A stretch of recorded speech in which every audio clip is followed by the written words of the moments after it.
Hey, what's going on, guys? It's your boy Phantom here. Um, Man, it's been a while. This is just a video following up from the previous comic book haul, because it is another comic book haul, another time for some great comic books. And, I do have a few books this time, a lot more key issues that I've been, picking up here and there. There was actually a comic book show, a little small comic book show today, actually, and I got a few books, and then I was like, well, I should probably make a video now because I don't want to, create like a 20 or 30-minute video of just, going endlessly on comic books. So I think I have about 20 to 22 books, something around that range, in this haul, and it's a lot of mostly key issues.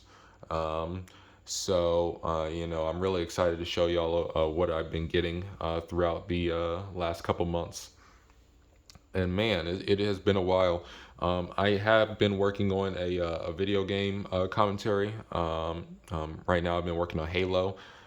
So hopefully, I'll be able to have that video out sometime soon, if not at the same time of this recording out, because I'm going to go work on that commentary as well. But other than that, man, I just want to, get straight into the books, man, because, I'm really excited to show y'all what I've gotten over the last couple months. And I'm going to start it off here with Amazing Spider-Man number 113. This is the first official appearance of Hammerhead. I know I had showed a 114 in my last comic book haul. I think I did, at least. This is the first cameo appearance of Hammerhead. I still don't get the whole cameo versus first appearance thing, because if you actually read this issue, Hammerhead is in the last panel of the last page. But this book is considered the first appearance, like the first full appearance of Hammerhead. Um, Amazing Spider-Man 114 is the first cover appearance, and it's the first full appearance, but it's not known as the first full appearance, if you know what I'm saying. So I still don't get that whole debacle in comic books when it comes to the first full appearance and the first appearance, because we all know Hulk 180 is considered the first cameo appearance, not the first full appearance, even though it's the same thing as Hammerhead in this comic book. And we also know that Taskmaster in Avengers 195, I believe, is that's not considered his first full appearance. That's just the first cameo appearance. And obviously, Avengers 196 and is the more sought after book, and the same thing corresponding to um, the last book that I mentioned, Hulk 181. I mean, I like both books. I mean, Hammerhead was my one of my favorite villains from the Spectacular Spider-Man cartoon. So I'm just happy to have this book in my collection at a relatively decent price compared to what Spider-Man comics are going for now. I got this for only like 25 bucks. So, and while every other vendor was, asking like somewhere in the 80 to 90 range. So I was really happy about that. So yeah, I'm pretty happy with my purchase on that. I want to know how y'all been as well. Um, I know I say this almost every single comic book haul video, but I really do miss the old comic book YouTubers that used to post their hauls. Back in the day when I first started collecting, it was something real and something enjoyable to watch. And I know a lot of those people kind of disappeared off of the face of YouTube. All of my favorite ones. But I guess that's just life. That's just how life goes. There's a lot of responsibilities that people have and people need to attend to. I don't know what they're going through in their lives. I hope they're all still doing well. I don't want to mention their names just out of respect for copyright and whatnot. But all those guys that I used to watch when I first started collecting, I hope y'all are still doing well. Um, I will mention one guy, since I know he deleted his YouTube channel to my knowledge, and that's 2Moa. Um, I looked through my subscriber list and I didn't see him there anymore, so I'm just going to assume he deactivated his entire YouTube channel, and I hope he's doing well. Um, But to all the other people, I hope y'all are doing well. Please comment below if you are a comic book reviewer or hauler. Comment down below to just let me know how you're doing, and see if you still enjoy making comic book hauls on YouTube. I know that's sort of a thing in the past these days, but I still want to know. Right here we have the New Mutants Annual number 2. Yeah, I think it's number 2. This is the first appearance of Psylocke. Um, Not a very sought after book, not a very expensive book. Any title from any issue from the New Mutants isn't really going to be that expensive, other than issue 98. New Mutants is a very relatively good, well printed series, so it's not really that expensive. Psylocke is a pretty good character, pretty cool character. Just happy to have her in my collection. I've been wanting to get this for a while. I just never really felt like it, prioritizing it over other stuff. But I saw it for $20 at the store, so I was like, yeah, why not? It's just $20. I know that $20 adds up fast, but I definitely wanted to, pick this up. Yeah, really happy with it. I'm actually now looking at it. Is this the bag? I'm trying to figure out, is this the bag or not? Hopefully it's the bag, because I don't remember seeing that. I know Mylars don't really mess up like that. Let me try. Oh yeah, that is the bag. That is definitely the bag. Okay, so I was about to freak out for a little bit. I was like, I just got this comic book. There's no way that messed up that quickly. What do we have here? Spider-Man number 1 from Todd McFarlane series. This is the gold edition. There was at one point where I think this book was $100 book. I picked it up for $10. I think at one point it was like $100 book, but it just kind of cooled off since then. I think the platinum edition is definitely the one to go still, because I don't think the prices on that has calmed down anytime soon. But I've always wanted this book, yeah, I'm happy to have it. I actually read the issue. I like Todd McFarlane's style of storytelling. I could definitely notice the similarities between this issue and Spawn number 1 on how he uses the narration boxes and the third person perspective to sort of tell the story, how it's playing. Um, so yeah, it's a really cool issue, and of course the art is second to none from Todd McFarlane. He's a really good artist. Probably the greatest artist of the 80s and 90s. So I really enjoyed the read. I really enjoyed this cover, and I'm happy to have this in my collection. The only thing I don't like about this book is it's not that long, because of the way how Todd tells his stories. It makes the book seem shorter than what it actually is. So that's one thing I hopefully um, fix in the later issues as I collect more of that series. What do we have here? All Star Western number 1. This is not an expensive book by any means. It was just a $2 book in the $2 bin. So I mean, it was a number 1 Western book, and in issue 10 of this series, Jonah Hex makes his first appearance. So I figured, for $2, I mean, why not? I should just pick it up. Yeah, I like these old Western covers from DC, especially once you get to the Jonah Hex issues. The covers are just, once Jonah Hex gets in there, it's like the covers just go top notch. So yeah, these Western issues, really good, really good. Okay, here.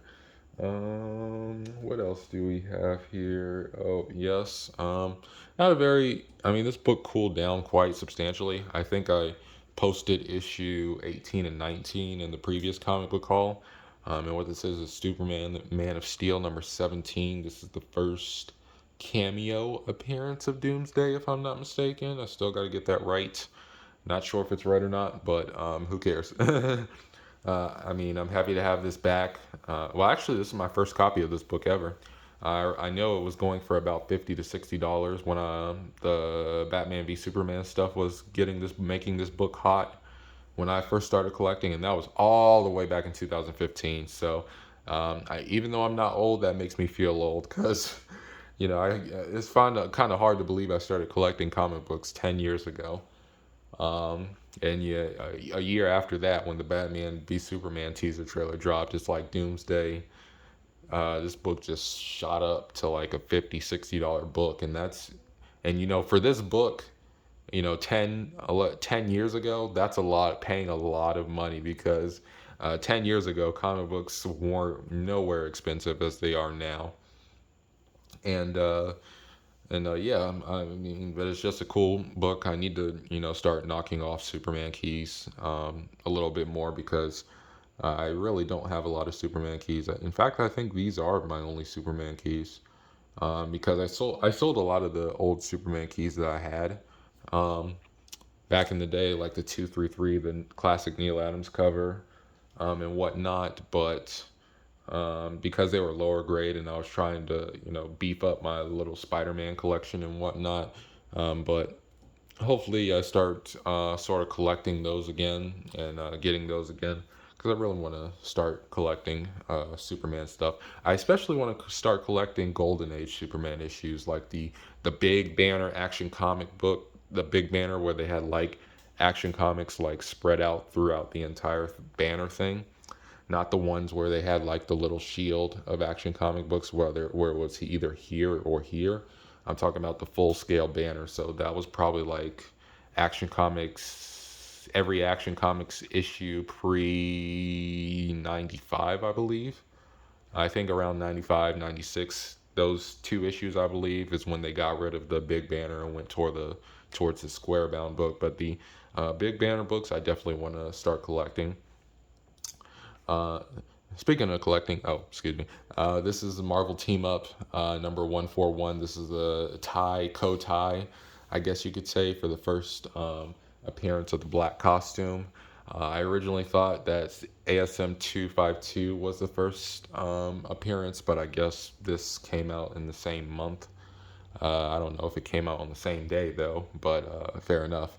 Um, I never really wanted this book really until I found out that it is co-tied with the first appearance, and then this was actually graded. I unslabbed it because I really don't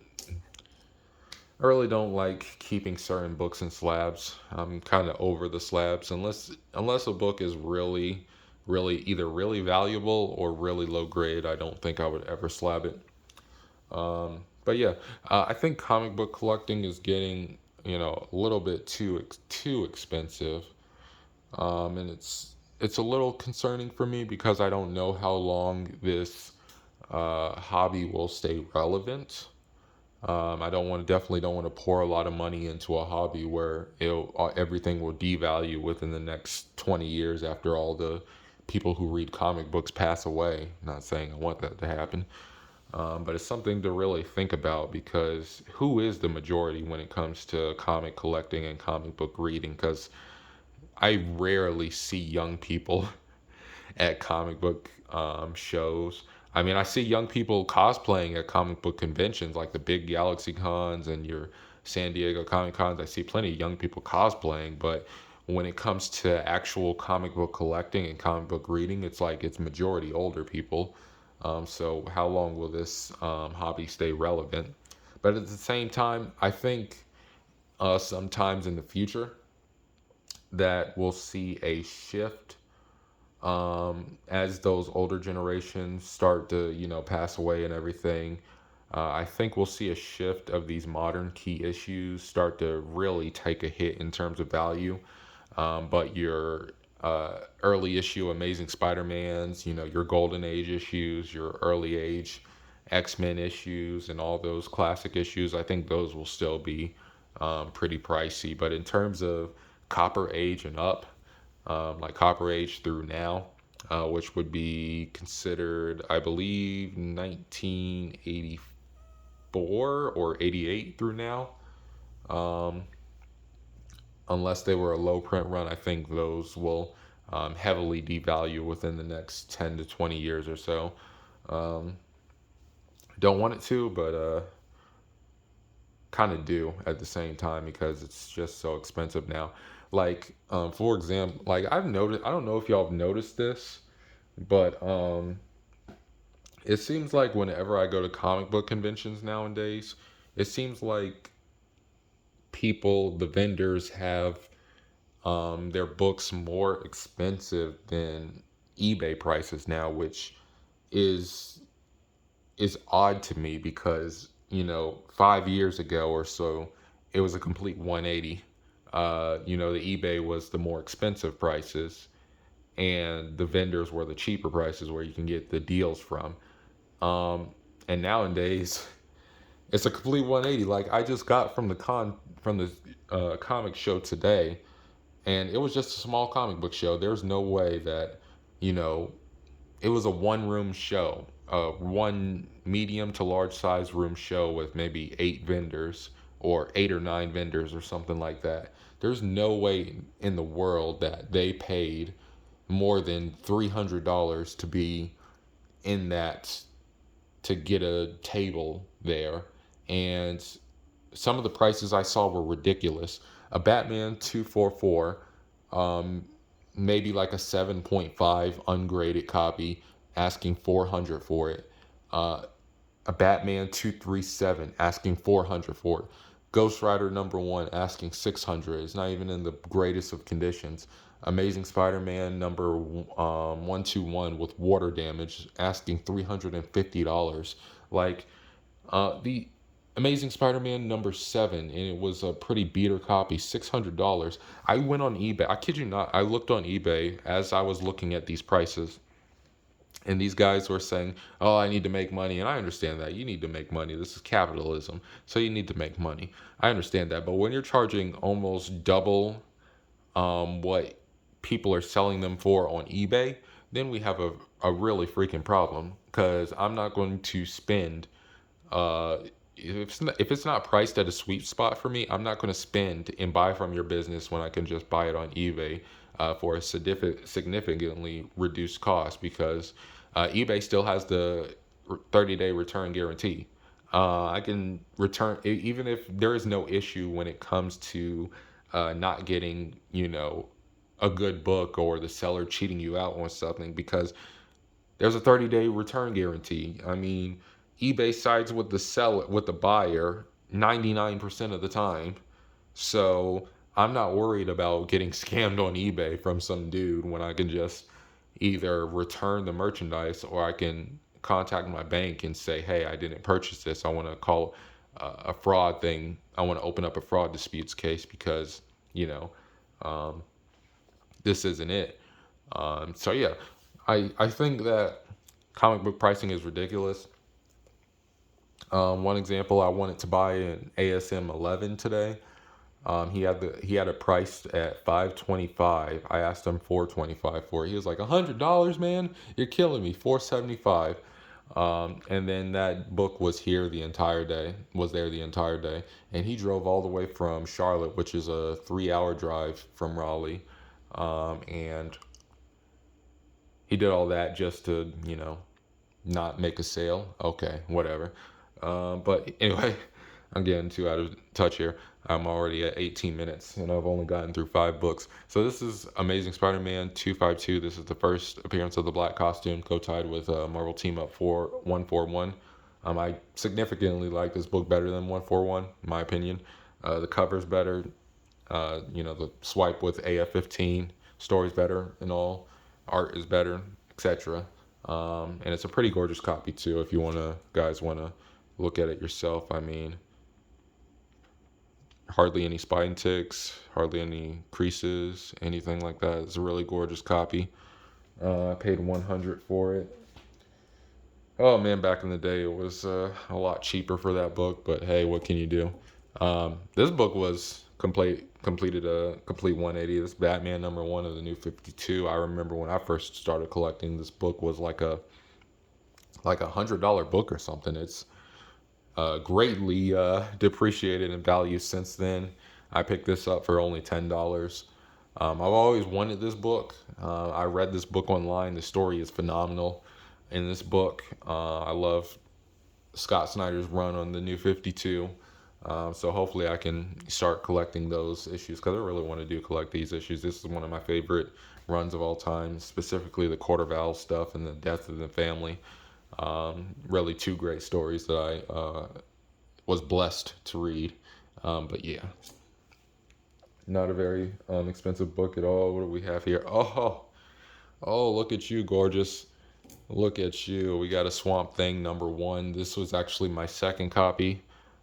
Technically not my second copy because I sold the other one. You probably seen this in a previous comic book haul, but this one is much better condition, much better. Um, this is the first appearance of the Alec Holland Swamp Thing.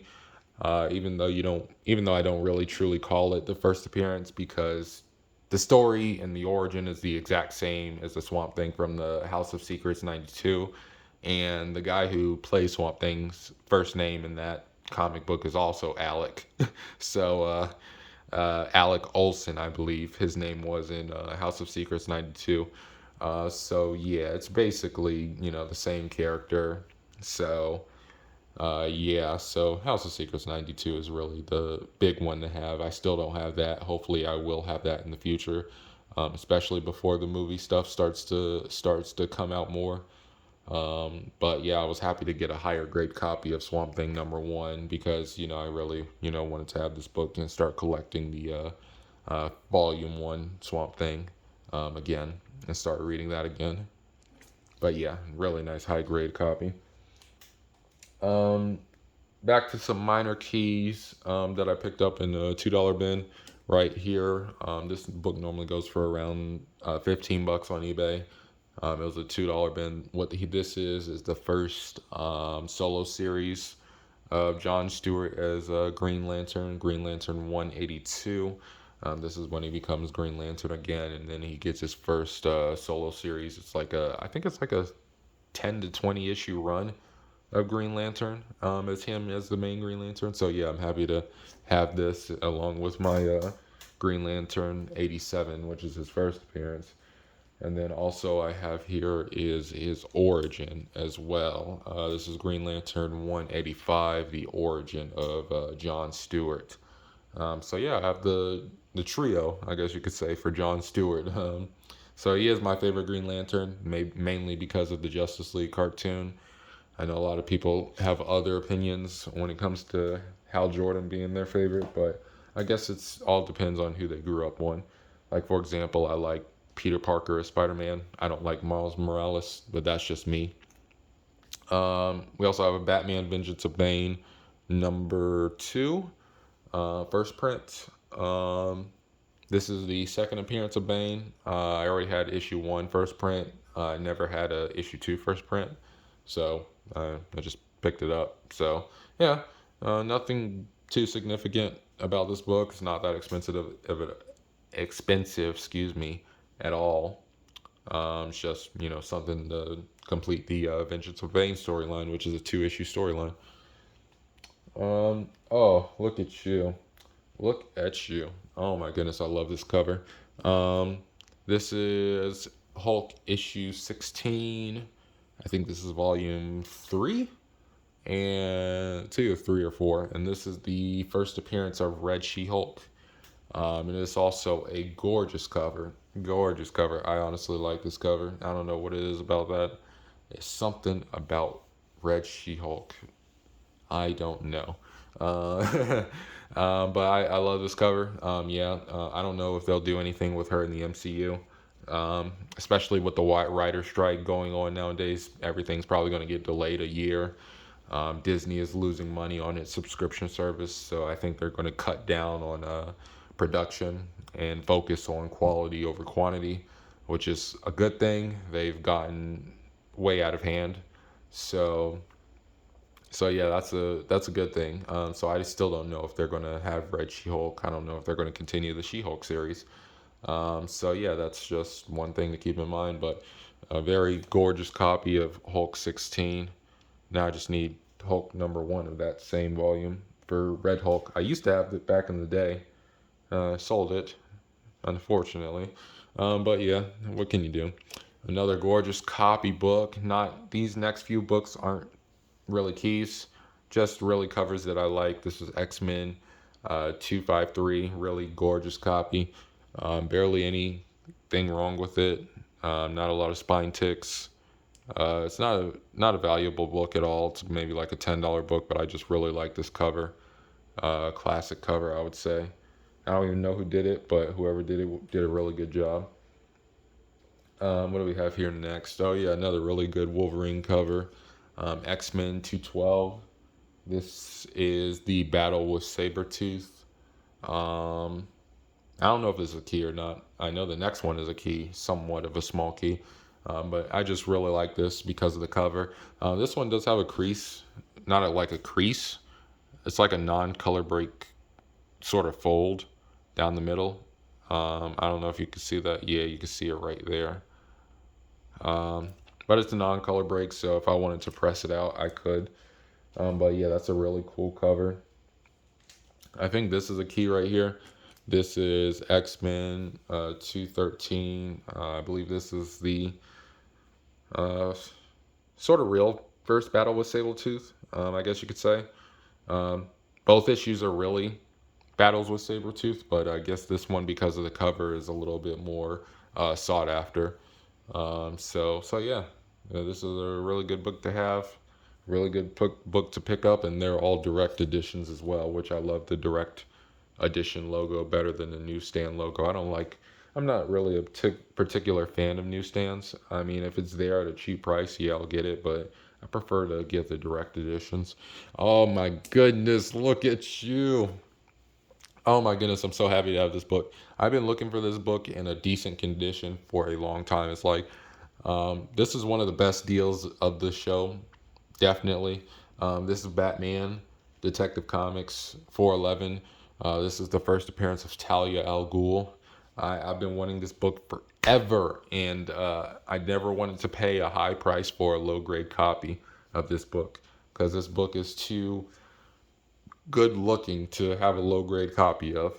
I know I don't want to sound bougie, but this is a really good copy, and for $200, I think it was $200, but it was really more so free for me, because my entire budget at this comic show today was based on the credit card points I've saved up for the last 2 or so years. So a lot of these books that you see here were actually, somewhat free. The ones that I got from the con today.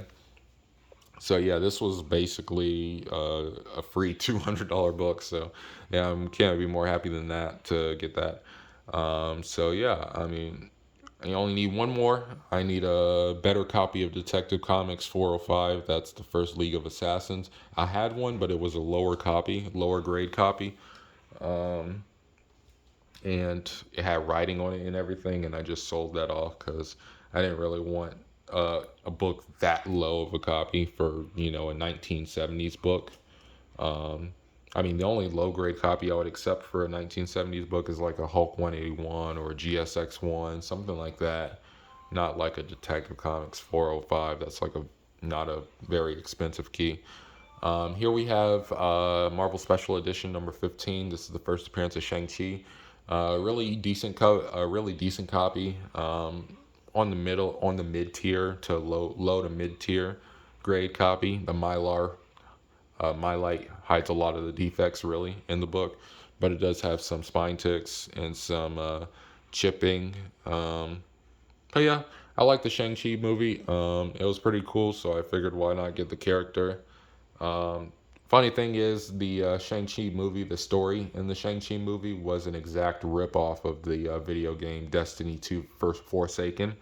A lot of people don't know this, but I would highly suggest those who have made it this far into the video watch the Destiny 2 Forsaken campaign because it is literally um, like Shang-Chi literally copied that storyline almost word for word. Not word for word, but it was a really bad copy. But it was still a fun movie nonetheless. I'm not gonna like complain about it. On to the final two books here, because oh man, I'm at 30 minutes already. I didn't even realize it. We got Marvel Super Secret Wars number 8. This is the origin of the black costume. Really, really nice copy. Um, Direct edition as well. Got to have that direct edition. Um, I basically completed the entire.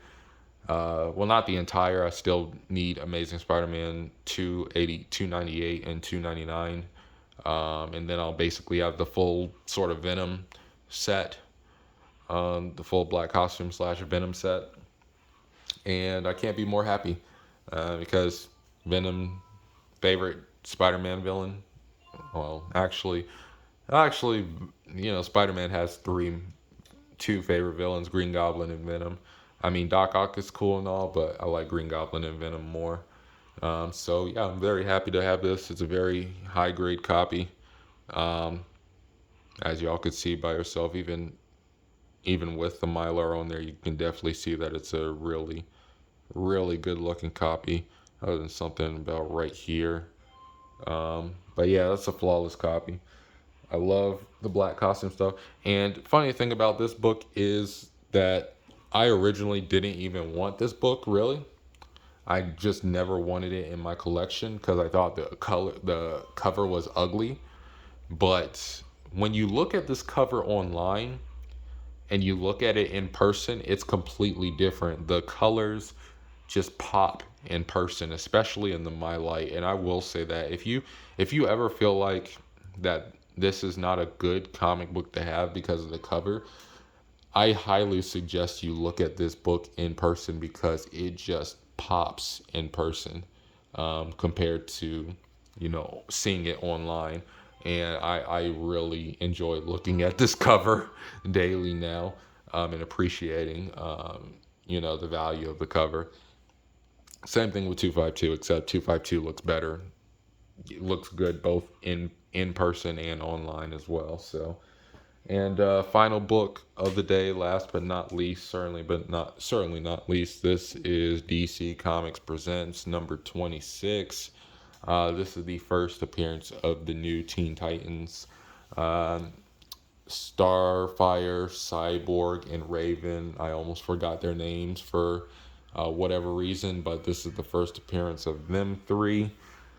The Teen Titans show is synonymous to me of one of my favorite kids cartoons back in the day. So I'm glad I'm finally able to own this book. Um, could have gotten a new Teen Titans number 2 signed by Marv Wolfman, but I held back on it. Um, just for I don't even know why, but I held back on it to get other books. But I'm happy with this, especially for the price I got it at. So that's the end of the haul, guys.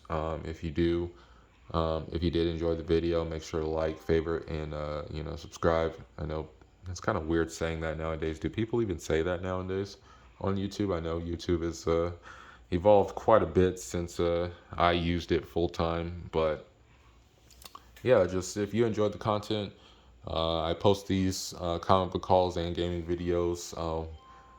Try to do it more consistently, but I do a lot of the stuff, and I enjoy doing it. And I hope you enjoyed the haul, guys. If you do, just make sure to leave a like. And this has been your boy Phantom. I hope y'all have a great rest of your weekend.